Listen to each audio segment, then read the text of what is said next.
మీ ఇంటికి నలుగురు వచ్చాం కదా. అవును. మా ఇంటికి వచ్చినప్పుడు నలుగురు రావాలి కదా, మరీ చెప్పాను కదా. అవును, కానీ కినీ లేవు. సమానత్వం పాటించకపోతే నేను కనీసం నోటితో చెప్తా. అదే మా అత్త అయితే నోటితో కరిచేస్తుంది. చిచి చిచి చి నమ్మకండి, నాకు సమానత్వం అంటేనే అసహ్యం. ఏంటి? ఇంట్లోకి రమ్మంటున్నా. నన్నా? నువ్వు లోపల తగలబట్టావు కదా ఆయన్ని. మీరండి. బాధపడకు బాబు, మనం సమానత్వం తర్వాత అడ్జస్ట్ చేసుకుందాంలే. అర్జెంట్గా ఈ విషయం గ్రీన్ బుక్ లో రాసుకోవాలి.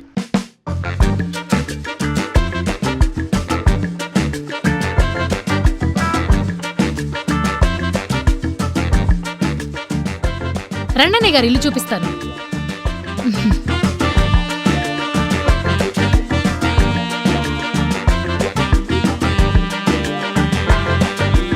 పైన కూడా ఇంకో బెడ్రూమ్ ఉంది అన్నయ్య గారు, వెళ్ళి చూద్దాం. ఇల్లు చూపులంటే మీ ఇల్లు చూపించాలి, మా ఇల్లు కాదు. కొంప తీసి రేపు పొద్దున పెళ్ళయ్యాక కొడుకు కోడలు కూడా ఇక్కడే ఉంచుతారా ఏంటి? అల్లుడు గారు కామెడీ చేస్తున్నారు అన్నయ్య గారు, మీరండి. అన్నయ్య గారా? ఇంతకు ముందు మీరిద్దరు చుట్టాలా? ఏమే అంజు, నువ్వు కూడా నన్ను మోసం చేసావు కదే, నాకు తెలియకుండా ఇంత మోసం చేశారా? ఏంటిది? ఏవండి, ఆ అన్నయ్య గారు కాదు, సంబంధం కుదిరించుకుంటున్నాం కదా ఆ అన్నయ్య గారు. ఓహో, ఆ అన్నయ్య కాదు, ఆ అన్నయ్య. తుప్పు పట్టిన సామాన్లు ఎనుక సామాన్లు అడుకున్నట్టు ఏంటి కూడా ఎవడు కొడుకో. నాది కూడా సేమ్ ఫీలింగ్. వినపడిందా? ఇద్దరు బావలు ఒకటే కదా, వినపడదా? వాడికి వినపడిందంటే మన ఇద్దరికి పగిలిపోతుంది. నోరు మూసుకొని రా.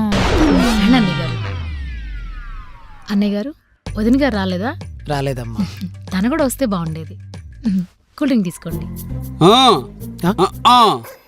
స్ప్రైట్, అదే కరెక్ట్. అమర్రాహే గారు, ఏంటి బాబు, ఏమైంది? మా ముగ్గురికి థమ్సప్ ఇచ్చి వాడికి మంచి నీళ్ళు ఇస్తారా? పెళ్లి చూపులోనే సమానత్వం లేకపోతే రేపు పొద్దున పెళ్లి అయ్యాక ఈ ముష్టి చూసినట్టు చూస్తారేమో. బాబు, అవి మంచినీళ్ళు కాదు బాబు, స్ప్రైట్.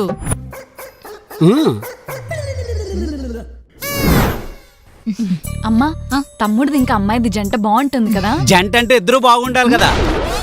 మీ ఆయన ముందు పెట్టుకుని 2 క్వశ్చన్స్ అవసరం అని నీకు? అమర్రాహే గారు, నా ఫ్యాన్ రాలేదేంటి? ఏంటి మీ ఫ్యానా? ఎవడాడు? అంజు, మన పంతులు గారు. బాబాయ్ గారు, మీరు మర్చిపోయినట్టున్నారు. సగం కాలం మొక్కజొన్న పొత్తులా ఉంటాడే ఆయన. అమ్మో, ఈ సమానత్వం సన్యాసి ఏంటి ఇక్కడ ఉన్నాడు? పంతులు గారంటే అర్థమైపోతుంది కదా బాబు, ఇంతలా వర్ణించాలా? ముందు వస్తాననే అన్నాడు. మొన్న పెళ్లి చూపుల్లో నిన్ను చూసినప్పటి నుంచి ఈ ఇంటికే కాదు మా ఇంటికి రావడం మానేశాడు. ఆయనకి నా మీద ఉన్న అభిమానం అలాంటిది. కంగారు పడకండి మావయ్య గారు, ఆయనకి అభిమానానికి అవమానానికి తేడా తెలీదు. అల్లుడు గారు, అమర్రాహే గారు, వాడు మీ అల్లుడు కాదు, పనోడు, పెస్ట్ కంట్రోల్కి వచ్చినోడు. ఇంతకు ముందు అలాగే వేరే వాడిని అల్లుడు అనుకున్నారు.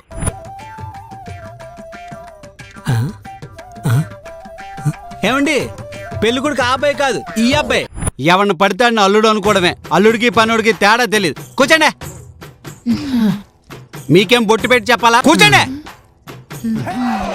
ఏంటి చెల్లెమ్మ ఏదో ఆలోచిస్తున్నారు? అది పెళ్ళిళ్ళ బ్రోకరు, మీ పేరేదో అమరేందర్ నాయుడు. మరి మా అల్లుడు గారు అమర్రాహే అంటున్నారేంటి? మీ వాడికి నోరు తిరగటం లేదని తన కంఫర్ట్ గా నా పేరు మార్చేసుకున్నాడు. ఈయనతోనుంటే ఎవరినన్నా మార్చేస్తాడు. ఇది వీళ్ళు ఇల్లు చూపులా లేదు, ఏదో నా సన్మాన్ సభలాగా ఉంది. పొగడ్డం ఆపేసి పని చూడండి. ఇప్పుడు అర్థమైందా? ఎడారిలోనైనా హ్యాపీగా బతికేస్తావు బాబు నువ్వు. మాకే వీడితో ఎలా బతకాలో తెలియట్లేదు. మరి పంతులు గారి పరిస్థితి? ఈసారి మనం సరదాగా కలుసుకుందాం.